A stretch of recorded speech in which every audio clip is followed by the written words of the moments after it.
балдары бөлінбі, бөлінсің бөрі жеп кетет, бөлініп кетті қырғыз деп, бөлек елге кеп кетет. Жарылба балдар жарылба, жарылсаң жол борс жеп кетет, жарылып кетті қырғыз деп, жамы жұртқа кеп кетет деген ұлттың ұлы билімдігін даңазалаған, Бақаят Ауыстың данышмандығы, Экөлет Ауыстың ақылмандылығы жана батырлығына шерелген Манастан интеллектуалдық телетаймашы қайрадан ұлттық бірінші каналда. Саламатсыздар ба? Кыргызстанның жеті жуанынан көкірегіне ыр түнөгөн, Кыргыздың қалыптаныш тарихынан берки қарттарықтың барын бойына сіңірген, алтын көкіл күміш самай жалынды жаштардың аянтчасына толған Манастан интеллектуалдық телетаймашы өзінің 15-ші айлампасының республикалық таймашын бүгін сіздерге сунуштайды. Бізге ар тараптан қолдау көрсетіп жатқан біздің өнөктөштөр жана деме өрчүлөрүбүз Кыргыз Республикасының Маданият, Маалымат жана Жаштар саясаты министрлигине, Кыргыз Республикасының Агартуу министрлигине жана Кыргыз улуттук манас театрына терең ыраазычылык билдиребиз. Жарқытып тұрса дүйініңді, жақшыны жақшы сүйбейбі дейді. Тағы ошол 15 жылдан бері біздің қалыптаныш тарихыбызда бізге арқа бел болған республикабыздың бұлың бұрышындағы қырғыз тілі жана адабият сабағының мұғалімдеріне учурдан пайдаланып терең таазим этебиз.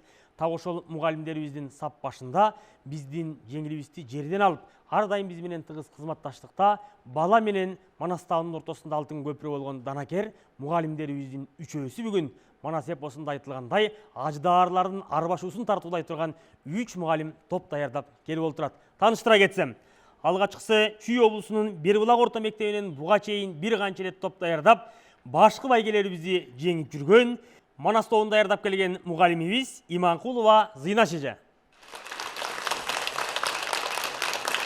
Манас тобунун атаандашы Нарын облусундагы Түгөл Усупбек атындагы жалпы билим берүүчү мектептен келген Алтай тобу даярдаган мұғалими биздин сыймыкты эжекебиз Нарын облусунун ардактуу атуулу, эл агартуунун жана маданияттын мыкты кызматкери, Саякбай төш белгисинин ээси, буга чейин дагы Нарындын намысына эчен ирет биздин байгелерибиз бөктөрүп кеткен новатор педагог Мустабекова Гүлжан эже. Гүлжан эже менен Зыйнаш эже менен эчен ирет арбашкан, буга чейин Жалал Абадтын намысын белине байлап катышып жүргөн биз менен чогуу эң мыкты мугалимдердин катарында Алтай жергесине чейин сапарлаш болгон, Жалал Абад облусунан келип олтурган Алабука районунан келген табирчи тобу даярдаган мугалими биздин сыймыкты эжекебиз Дилбар Олжобаев эже. Тагы ушундай мугалимдер биздин катарыбызды калыңдатып, аймагыбызды кеңейтип келишет. Учурдан пайдаланып 3 мугалимге улуу устаттарыбызга дагы бир ирет жалпы Манастаанын уюштуруу тобунун атынан терең таазим этебиз. Дилбар эже, Гүлжан эже, Зыйнаш эже, бар болуңуздар. Сіздер даярдап келген топтордун канчалык деңгээлде экендигин жамы кыргыз билет. Бүгүн биз эфирдин башында айткандай, сиздер менен кыл чайнашкан нагыз кыл таймаш курганы турабыз. Сиздердин таймашыңыздарга калыстык кыла турган курамды тааныштыра кетели. Калыстар тобунун төрагасы, Кыргыз Республикасынын эл артисти, эң узак манас айтуу боюнча бүткүл дүйнөлүк Гиннестин рекордтор китебине кирген элибиздин сыймыгы акын жана манасчы, Манастаанынын башкы кеңешчиси Рыспай Исаков агайыбыз. Калыстар тобунун мүчөсү, эл агартуунун отличниги Саякбай Каралаев атындагы сыйлыктын лауреаты, Манастаанууга бир нече ирет катарыбызда калыңдатып жакындан жардам берип келе жаткан дагы бир билим берүүнүн мыктысы Чолпон Ишеналиев эжебиз. Калыстар тобунун мүчөсү, орус тилдүү мектептер арасындагы республикалык таймашыбызда былтыркы жылы баш байгени багындырган дагы бир новатор педагогубуз, Калыстар тобунун мүчөсү Сагина Абдырахманова эжебиз. Калыстар тобу ишиңиздерге ийгиликтерди каалайбыз. Топ даярдап келген мугалимдерибизге терең ыраазычылык билдиребиз. Орун алсаңыздар, таймашыбызды баштайлы. Кадырман телегөрүүчүлөр, таймашыбыздын киришүү бөлүмү болгон жоргонун жүрүшүндө жоодурдун күлүшүндөй болуп, балдар өздөрүнүн канчалык деңгээлде камылга менен келгендигин көрсөтүүчү ураан чакыруу бөлүмүн баштайбыз. Кезек Бербулактан катышып жаткан Чүйдүн Манас тобу сиздерде. Тутулсак деп кой калаган жалындан, чачылган эл жаратканга жалынган. Сен жаралдың кыргыз элдин багына, сен жаралдың кыргызымдын намысына, арына. Канында эрдик туйлаган Манас, алсызга арка бел болгон Манас. Улуттук наркты түптөгөн Манас, улуттун алтын түркүгү Манас. Манас өткөн күндүн элеси, келечектин жаңырыгы. Ошол себептен биз топтун атын Манас деп атадык. Биз Чүй облусуна караштуу Орбонбек Турсуматов атындагы Бербулак жалпы билим берүү орто мектебинин окуучулары. Мен топ башчысы Асангулов Адил, топ мүчөлөрү. Анаркулова Асема, Калыкова Айчүрөк. Манас менен телегейим тең болуп, Манас менен дүйнөм чалкып кең болуп, Манас менен канат байлап күчтөнүп, Манас менен келдик түптүү эл болуп, Манас, Манас, Манас. Манас тобуна ийгиликтерди каалайбыз. Кезек алардын атаандашы болгон Алтай тобу сиздерде. Арыбаңыздар, ойоткулу, улуу Манас атабыздын урпактары, биздин тобубуздун аты Алтай. Ыйык жерим, Алтай менин башатым, теңе албайм, бир өзүңө башкасын, карт тарыктын кучагына оролуп, аска золу, мейкиндикте жатасың. Айкөлүмдүн киндик каны тамган жер, бир оч кыргыз сүргүндөлүп барган жер, жер иштетип, малын багып кен казып, кыргызымдын баскан изи калган жер. Алтай десем, алуу учат жүрөгүм, Алтай ыйык экенине күбөмүн. Ала тоодон душман өчүн алмакка, Баатыр Манас таштап кеткен түнөгүң. Ук жер жүзү, Алтай Манас мекени, Алтай Манас экөө эгиз десемби, толкунданып сөз таба албай баратам, экөөнөн тең мен айланып кетсемби, улутум кыргыз, урааным Манас, Манас, Манас. Мен топ башчы Аскарбекова Даткайым жана топ мүчөлөрү Кадырбай Мирайым, Жанышева Аруке. Айкөл атабыздын киндик каны тамган Алтайды даңазалап келген биздин байыркы мекенибизден кабар берген Алтай тобуна дагы ийгиликтерди каалайбыз. Кезек соңку табирчи тобу сиздерде. Алатуунун атыржутуу абасынан, кыргызымдын кең адырлуу таласынан, айтылуу Нурмолдонун элинен, атак даңктуу Алабука жеринен жагымдуу ысык салам.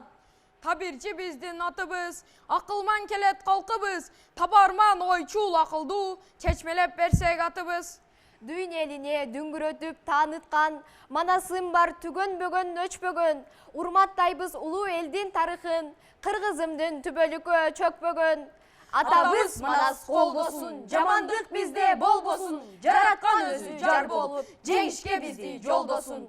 Кыргыз элин бир түйүнгө топтогон Манас, мээрим төккөн күн нуруна окшогон Манас, кылымдарга кыргыз элин колдогон Манас, жаратканын бир биз үчүн жолдогон Манас. Манас, Манас, эр Манас. Топ башчысы Бомурзаева Аруке жана топ мүчөлөрү Мирзараймов Дастан. Эргешова Нургул. Баракелде, керемет ураан чакырып саламдашкан табирчи тобуна дагы ийгиликтерди каалайбыз. Айтылуу Алабукада Нурмолдонун элинен келген топ Манас табыздын үшүп турган кыргызга дем берген күн сыяктуу илеби бар экендигин дагы баса белгилеп айтты. Ушуну менен биз ураан чакыруу бөлүмүн жыйынтыктайбыз. Бул бөлүмдө кайсы топ канча упай топтоду? Назарыңыздарды экранга бурабыз.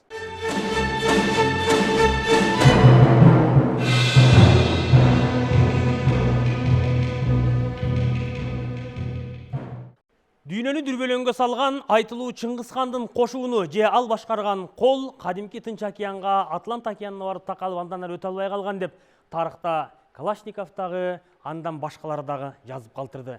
Ал эми жердин түбү желпиниш деп аталып аткан жерлер бүгүнкү күндө биздин көз карашыбызда алыскы Америка Кошмо Штат экендигин Манас таануучулар жана манасчылар айтып келе жатышат. Мындан башка дагы биз билбеген кадимки Гөйгап сыяктуу кандай жерлер Манаста катылган, балдар менен чогуу саякат кылабыз. Манаста басып өткөн жол, анын картографиясы ар бир кыргызды кызыктырбай койбойт. Балдар бүгүн канчалык деңгээлде даярдык менен келди? Сагынбай Орозбак уулунун вариантында түзүлгөн суроолордун алгачкысы Манас бөлүмүндө биздин Чүй облусунан катышып жаткан Манас тобу сиздерге.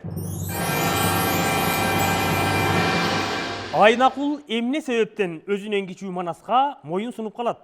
Анткени Айнакул башында өзүнүн жанына 3 баланы алып Манас Кадообай уулу Чегебай менен чогуу коз кайтарып жүргөндө Айнакул 3 баланы алып кемирчек казып келатып жолдон ушул 2 баланы көптөп сабап коелу, кийин келип бияка козун жайбай калсын деп барып Чегебайдын үстүнө Айнакул минип алган болот.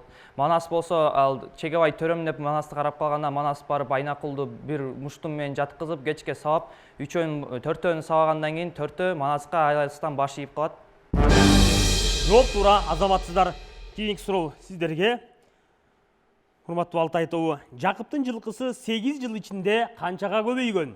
Жакыптын жылкысы 8 жылдын ичинде 40 миңге көбөйгөн. Манас өлүп калган кортукту өлтүргөн соң Жакыпка келип айтканда, Жакып кун сураса калмактар кунун берелик деп турганда, Манас эсебин алсам атаке 40 миң жылкың болуптур деп айткан жайы бар. Ошондо башында канча эле?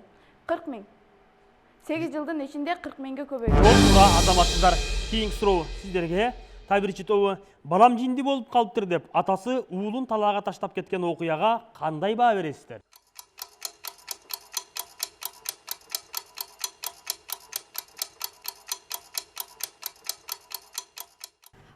мунун себеби ошол Жакып Манаска өзүнүн теги жайын айтып берип атканда Манас кайда болду экен, бөрү болгон 40 киши деп баягы кыр шилтен ойлоп калат. Ошондо алар кызыл байрак көтөрүп чыга келет. Манас катгырык сала кайыптарга аралашып кетет. Ошондо ал жерде 40 шилтен бир гана Манаска көрүнүп, Жакыпка көрүнбөгөндүктөн ал баламдын мойнуна ажына минип жинди болуп кетти деп ойго салган жайы бар. Бул алгачкы уран окуясында айтылат. Биз буга төмөн баа беребиз, себеби ошол малда Манас жаш болот. Жакып кандай учур болбосун, мындай Жакып дайым баласынын жанында жүрүшү керек. Жооп туура азаматсыздар. Кийинки суроо кайрадан сиздерге Манастобу. Арабелдин аталышы эмне себептен өзгөрүп кетти? Бул Мунархан менен Үрбүкхан кызарты көздө 150 000 кол менен кеткенде, ал жака Кубанхан болсо катыраң аярды 60 000 кол менен кызарттын белин ашырба деп жиберет. Ошондо ал катыраң аяр болсо барганда 150 000 Мунархан менен Үрбүкхандын 150 000 колуна туруштук бере албайт дагы, анын ошондо катыраң аяр колун болсо экиге бөлүп качышат. 40 000 ойго, 40 000 тоого, 20 000 кырга качышат. Ошондо Үрбүкхан өзүнүн аскеринен 30 000 бөлүп, ал жака Арсалан аярды баш кылып жиберет. Ошондо катыраң аяр болсо, бул кыргыздардын айласын кантип тапсам деп жүк артылган нарга, кызыл кара нарга айланып калат. Ошондо Арсалан аяр болсо келип туруп, анын аяр экенин билип туруп, аны кылычы менен экиге бөлгөндө, ал жерде кан аябай 6 күн агып, ошол жерден кан кызыл болуп аккан үчүн кызарт аталат, жана экинчи кыз жолуккан бели үчүн кызарт атакка калат. Азаматтар, жооп туура. Кийинки суроо кайрадан Алтай тобу сиздерге. Буйда суу эмне себептен жумгал болуп өзгөргөн? Буйда суу жумгал болуп өзгөргөн себеби эпосто Кыран Манас баатырын кылымга түшүк салыптыр. Жумуп көздү ачканча басып барын баатырын көп мээнетти алыптыр деп айтылган. Жумганга болбой чапты деп жумгалатка калыптыр деп айтылган жайы бар. Жооп туура азаматсыздар. Кийинки суроо табирчи тобу сиздерге. Кой бар жерде той бар деп барып кызыкка кептелген баатыр ким?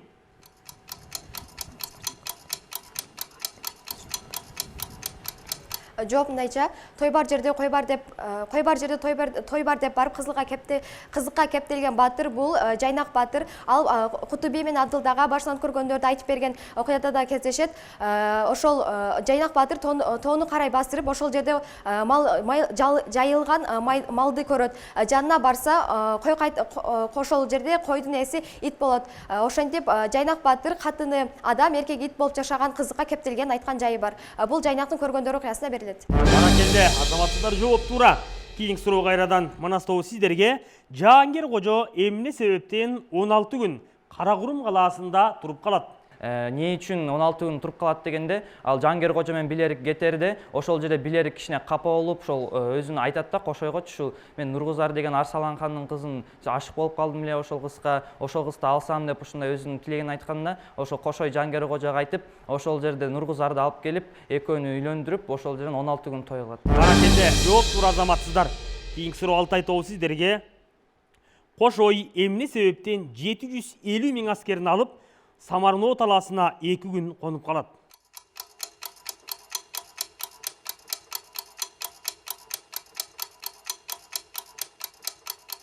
Кошой Самарноо талаасына 2 күн конуп жатканын себеби аскер 34 күн жол жүргөндүктөн, чарчагандыктан Самарноо талаасында 2 күн ат өргөтүп эс алып жатып калышат. Окуясы? Окуя Кошойдун жүрүшү. Жооп туура азаматсыздар. Кийинки суроо табирчи тобу сиздерге. Дуканды камаган суратоолуктар эмне себептен Кошой келсе жол ачып четке чыгышат?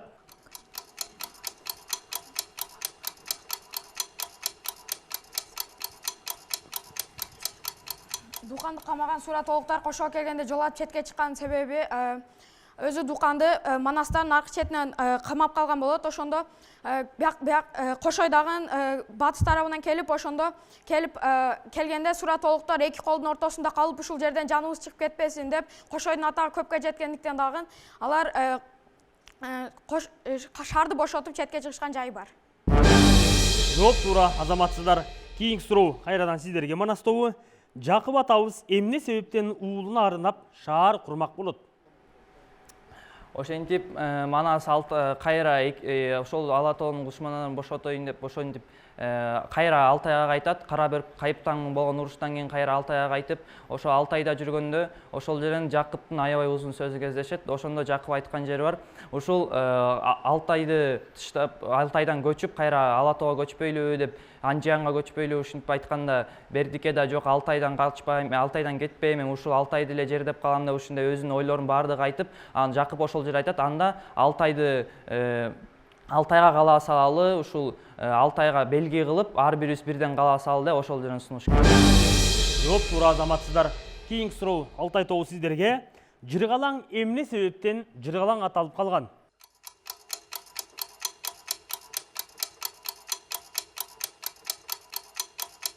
Жыргалаң мындай аталып калганын себеби Манас Оргохан менен болгон урушта жер кесип берет. Ошол жерден батырлар жыргап жатып калган үчүн ал жердин атын Жыргалаң коюшат. Оргохан менен болгон урушта. Жооп туура азаматсыздар. Кийинки суроо сиздерге табирчи тобу. Оргонун эли канча жылдан бери Кер көлдү байырлап калган? Орго Акунбешинден жардам сурап, ошондо Акунбешим аскер жибергенде ошол жерде Чулуу менен учурашкан кезде айтат, атым Орго болгону, ата бабам Керкөлдө 250 жылдан бери байырлап келиптир деп айткан кебин мисал кылсак болот. Бул Оргохан менен болгон уруш окуясына берилет. Азаматсыздар, жооп туура. Кийинки суроо Манас тобу сиздерге экран аркылуу тест түрүндө берилет. Назар салалы. Ороңгу кайсы тилде сүйлөгөн? А. Аралаш, Б. Кытай, В. Ынды. В варианты ынды тил. Жооп туура эмес, туурасы аралаш. Экинчи суроо Алтай тобу сиздерге. Догон дүбүрөгө канча кол менен жардамга келет? А. Жардамга келбейт, Б. 400 000, В. 100 000. Б варианты 400 000 кол менен келет. Жооп туура азаматсыздар. Табирчи тобу сиздерге. Ороздунун 10 уулу Саңыроодон келгени кайсы жерде турушкан? А варианты Чагарчык, Б варианты Арчалы, В варианты Атбашы. Жооп А варианты Чагарчык.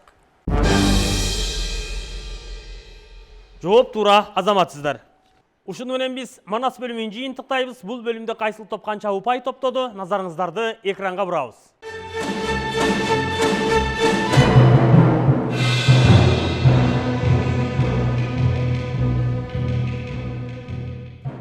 Таймашыбыздын кезектеги сыр куржун бөлүмүн баштайбыз. Өзүңүздөр билгендей бул бөлүмдө биздин оюнчуларыбыз куржунга катылган көнөргөн сөздөр менен макал лакаптарды алып чечмелеп, мисал келтирип айтып беришет. Калдыктар балдардын сүйлөө чөбөрчилигин баалап, андан кийин кошумча пикир болсо аны дагы билдиришет. Келиңиздер.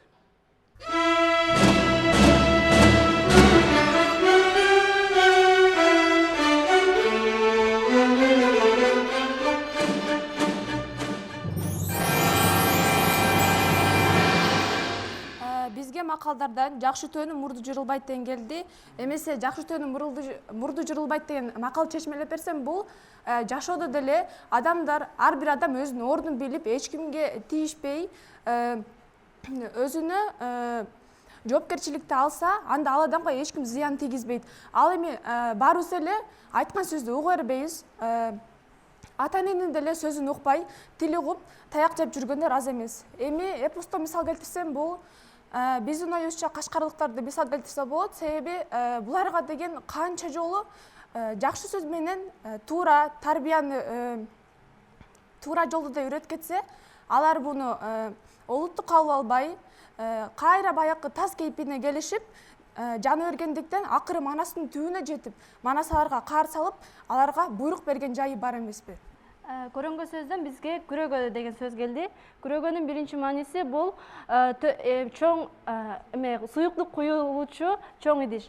Жана дагы эпоста 4 чарчы формада атайын чийне арабага салдырып, көчкөндө сүйрөп жүрүүчү идиш. Жана дагы экинчи мааниси бул бозо куюлуучу же ачытылган бозону сактоодо колдонулат. Эми эпоста мисал келтире кетсем, бул Манастын көз камандын балдарынан көргөн жамандыгы жана өздөрүн акыры бычактап өлтүргөн окуясын айтылып кетет. Көкчө көз болсо, ошо Манасты уландырганда кеңеш кылып айтып кетет. Жебечиден 50 кап таруу алдырып, шакты майда салдырып, күрөөгөгө сүйрөтүп деп айтылып кеткен жайы бар. Бизге көөнө сөздөн мыскал деген сөз келди. Мыскал бул ордук өлчөмү болуп эсептелинет. Эпосто белден төшөк салдырып, мыскалдан дары алдырып деп айтылат. Ал эми макалдан болсо дөшө болсоң чыда, балка болсоң сок деген макал келди. Дөшө бул куралдын астына коюлуп, ал эми балка болсо үстүнө мүйүздүү куралдарды курчутуучу шайман болуп эсептелинет. Ар бир шаймандын өзүнүн аткаруучу кызматы болот. Жана ошондой эле дөшөдө болгон адамдар балканыкындай соккуга чыдап, өзүнүн жашоосун ыймандуулук менен, сабырдуулук менен чечет. Эпосто мисал болуп биз Алмамбет атабызды кылганбыз. Алмамбет атабыз элдин соккусуна чыдап, дөшөдөй болуп, өзүнүн жашоосун сабырдуулук, ыймандуулук менен чечкен. Бизге көнөргөн сөздөрдөн мөсүл деген сөз келди. Бул сөздүн мааниси бул жоодон түшкөн олжодон тиген үлүш дегенди билдирет. Эпосто мисал келтирсек, үрбү кеп айтат, эми акылыңарды жыйнагыла, мен жанымдын барында Бакай абамдын таштап кеткен мөсүлүм силерге тең кылып бөлүп берейин деп, ар бир эрдин башына бир кара куйрук нар деп айткан жайы бар. Бизге макалдардан токулганын жаманы тобурчакты жоорутар, тең тууганын жаманы топтокөнүң оорутар деген макал түштү. Муну чечмелей кетсем, тобурчак бул жого мине турчу күчтүү ал эми ошону жаман токулса атты жоорутуп жиберет. Ошондой эле тууганында жаманы көпчүлүктө жаман сүйлөп, адамдай көңүлүн оорутканын айтсак болот. Биз буга мисал келтирип, Манастын Оруска казат кылган окуясын алсак болот. Себеби орустар аскерге деп 50 миң өгүз, 100 миң кой айдатат. Ошону онулу келип, чыр-чатакты салып, союшту аскерге калтырбай баарын алып кетет. Ошондо союшу жок калган аскер Манаска арызданып барганда, Манас сырактарды жиберет. Алар жак башынан жарадар болуп келет. Андан кийин Бакай менен кыргылды жибергенде, Бакайдагы ийининен жарадар болуп келет. Ошондо Манас ачууланып өзү барат. Өзү барганда Ороздун онулу Манасты тууганым дебестен ага найза менен жүгүрүп, ошол жерде тууган арасы уруш болуп аткандыктан Манаска кырк жорусу жардам бере албай, Манаска абы кемине көбөш жардам берип, Ороздун онулу о дүйнөгө узаганын айтсак болот. Кадырман теле көрүүчүлөр, өзүңүздөр көргөндөй биздин Манас, Алтай жана табирчи топтору өздөрүнө берилген тапшырмаларды туура жана кынтыксыз аткаруу менен калыстар тобу тарабынан дагы кошумча пикир жок экендигин калыстар айтышууда. Так ушундай келечек муун бар кезде албетте эгемендүү Кыргызстандын эртеңине зор ишеним түзүлөт. Ушуну менен биз Сыр Куржун бөлүмүн жыйынтыктайбыз. Бул бөлүмдө кайсыл топ канча упай топтоду? Назарыңыздарды экрандарга бурабыз.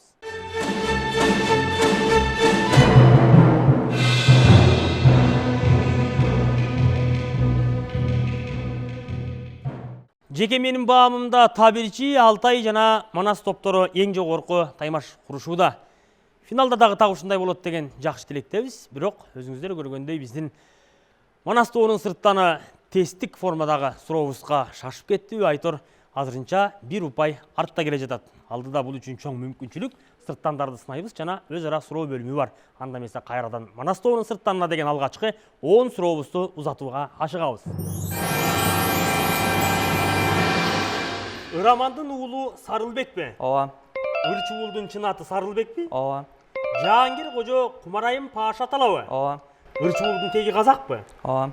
Ырчуул Мойгу тургусунанбы? Жок. Эсептин элинде 51 буркан барбы? Ооба. Долондун мурунку аты Мангунтпу? Ооба. Бакай Манас менен жолукканда 29да беле? Жок. Бакай Манас менен жолукканда 28да беле? Ооба. Бай өлгөн жер Бай аталабы? Ооба. Манас тобунун сырттан өзүнүн нагыз кашкөй экендигин көрсөтө алды. Дегенибиз, тобуна камдап келген Манас деген атка бөлөккө түшүрбөстөн сырттандыгын далилдеп 10 суроону кабыл алып, жыйынтыгында эң жогорку 10 упайды топтоду. Республикалык таймаштын так ушул биринчи айлампасына чейин 10 упай топтогон алгачкы сырттаныбыз. Кезек Алтай тобунун сырттанында. Абдылда Айкожону Меккеден табабы? Жок. Айкожо Бузурук кожо бир кишиби? Ооба. Бузурук кожо 520 жыл жашаганбы? Жок. Айкожо 520 жыл жашаганбы? Жок. Абдылда Меккеге барды беле? Ооба. Абдылда Айкожонду Асурундан табабы? Ооба. Кумарайым Паша бул Жаангерби? Ооба. Абдылда Ажыбай аталабы? Ооба. Абдылда Меккеге атайын ажылыкка барабы? Жок. Калчанын уулу Бообекпи? Ооба.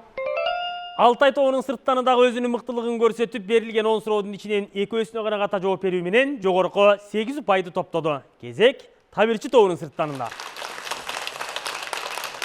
Калдардын уулу Бообекпи? Ооба. Барса келбес, Токой Зелминби? Ооба. Дагаргыз Кыргыздын келиниби? Жок. Зелмин Токойдун узуну 1 күндүкпү? Жок. Зелмин Токойдун узуну 2 күндүкпү? Ооба. Дагалак калаабы? Ооба. Дагалак Кытай каныбы? Жоқ, Арсаланға қараған 7 шаар бар беле? жоқ, Арсалаңдың eli 70 000 бе? жоқ. Нұрғыздардың атасы Арсалаң ба? Ооба. Табирчи тобунун сырттаныдагы өзүнүн мыктылыгын көрсөттү, он суроону кабыл алып төртөөсүнө ката жооп берүү менен жогорку 6 пайды топтоду. Бул дагы болсо кур калгандан көрө куржунга пайда азаматсыздар. Ушуну менен биз сырттандарды сынайбыз бөлүмүн жыйынтыктайбыз. Алдыда төрдө турган биздин Алтай тобуна карата Манас тобуну үйдөн камдап келген өз ара суроо бөлүмүнө кезек беребиз. Биздин суроо азыркы мезгилде телефондо деле, банкта акча алып жатканда, карточкада деле сыр сөз болот. Эпоста деле ушундай сыр сөз деген түшүнүк кездешеби? Жана кайсы окуяда айтып берсеңер?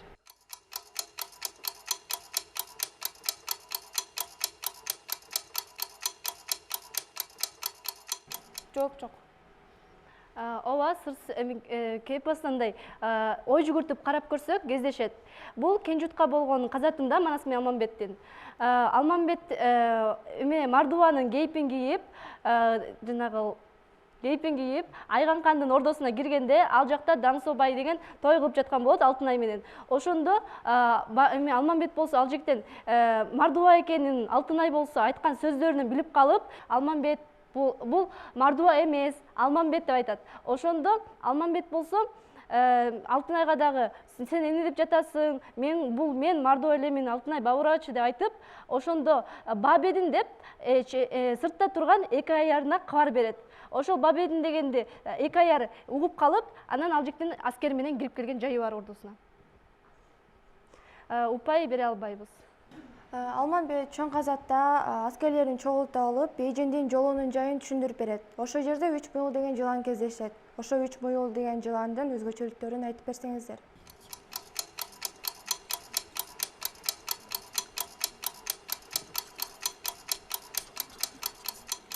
Бизде жооп жок. Жообун айтып койсок, узундугу 7 кулачтай, учуп тийсе жабыгындай, оңунан кирсе солунан, солунан кирсе оңунан, алдынан кирсе соңунан, көзгө көрүнбөгөн кара жылан бул 3 муюн деген жылан.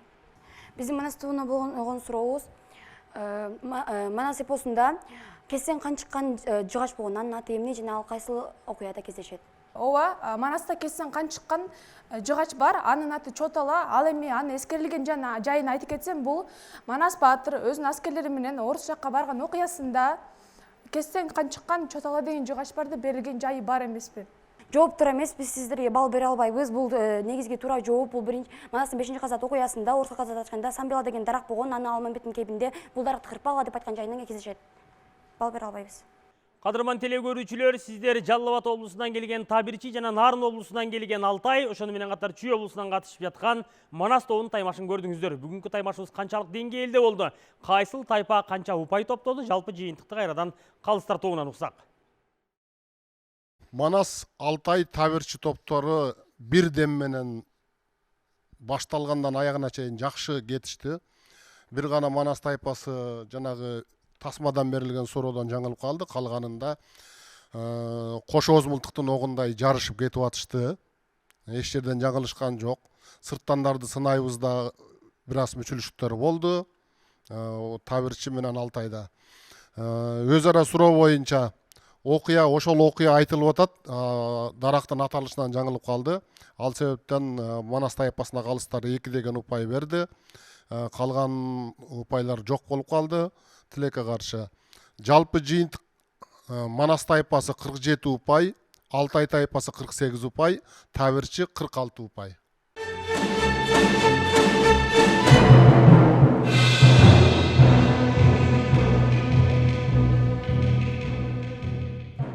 Манастан интеллектуалдык теле таймашынын 15-чи айланпасына ар тараптан колдоо көрсөткөн биздин өнөктөштөрүбүз жана демөө өрчүлөрүбүз Кыргыз Республикасынын Маданият, Маалымат жана Жаштар саясаты министрлигине, Кыргыз Республикасынын Эл агартуу министрлигине жана Кыргыз улуттук Манас театрына терең ыраазычылык билдиребиз. Кадырлуу теле көрүүчүлөр, ар дайым жалындуу жаштар менен улуттук биринчи канал аркылуу көрүшкөнгө чейин жалпыңыздар эсен туруңуздар. Ал эми биздин Манас, Алтай жана Табирчи топторун 2-чи студияга узатам. Тосуп алыңыздар.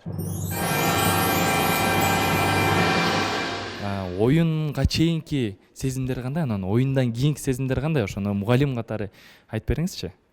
Эми мугалим катары бул манастануу, жеке эле манас эпосу дүйнөдө теңдеши жок эпос, аябагандай көлөмдүү, ошол эпостун ичиндеги болгон өзү энциклопедиялык чыгарма да, бүтүндөй дүйнөнүн ичине камтыган. Ошону окуучулардын жан дүйнөсүнө сиңерүү бул чыны менен оңойго турбайт.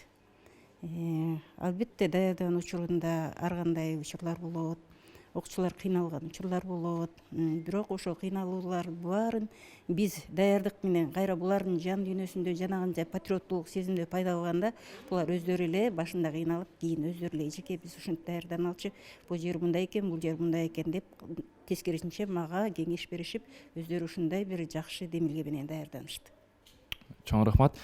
Айтсаңыздар, жеке өзүмдүн тажрыйбамда манас таануу интеллектуал телетаймашына чыксаң дагы билген эле суроолорунду унуп калышы мүмкүнсүң, сүрдөп каласың, кээде уялуу, тартынчактык болот. Анан сиздерде баягы оюн учурунда эмоцияларыңыздар кандай болду? Эми оюн учурунда ар бир эле катышуучу толкунданат. Эми толкундангандан дагы кээ бир жаттаган нерселерин унутуп калышы мүмкүн. Ошондой нерселер көп эле болушу мүмкүн. Биз эми башында чыгып көнүп ушу толкунданган жокпуз. Айтсаңыздар, ушундай жыйынтыкка жетебиз деп ойлодуңуздар беле, же силер күткөн жыйынтыктан азыраак болуп калдыбы? Биз ойлогон эле жыйынтыкка жеттик деп ойлойм.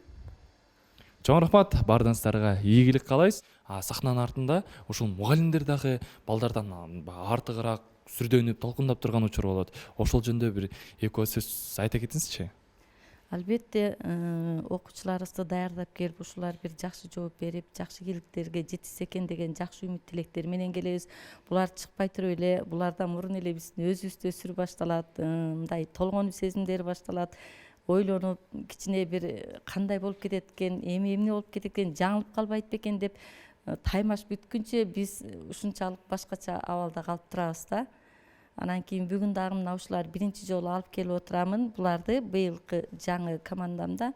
Анан кандай болушар экен, 8-класс быйыл жаңы катышып отурушат дедим. Анан башталганда эле сүрдөп баштады. Анан кичине буларга дем күч берип, сахнага чыгып түшкүнчө дем күч берип турдум. Анан кичине өздөрүн кармап алды, жакшы катышты. Буюрса финалга дагы катышабызбы деген оюбуз турат.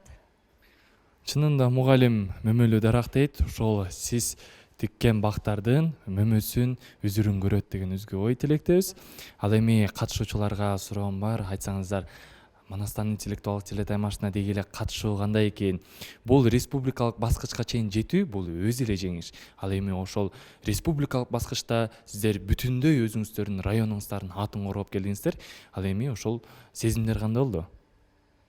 Сезимдер коркуп, сүрдөп чыкканда башында сүрдөдүк, кийин оңолуп кеттик, көнүп. Башында келгенде азыр сүрдөп эмне кылышты билбей, эки жака басып ошентип болду. Кийин оңолуп кеттик. Сиздин сезимдер? Негизи Манас интеллектуалдык телетаймашына чыгуу бул кыйындыкты жаратты десек болот. Биз мунун артында биздин канчалаган эмгектерибиз бар. Биз дагы ушул жеңишке жетүүгө аракет кылганыбызды айтсам болот. Ар бир топ бүйүр кызыткан таймаш куруп, сиздердин мыкты даярдыкта экениңиздерди таймаш өзү көрсөттү. Ал эми урматтуу көрүүчүлөр, сиздер дагы кай жакта болбосун улуу баянды жар салып жана билип жүрүңүздөр, бул ар бир кыргыздын милдети.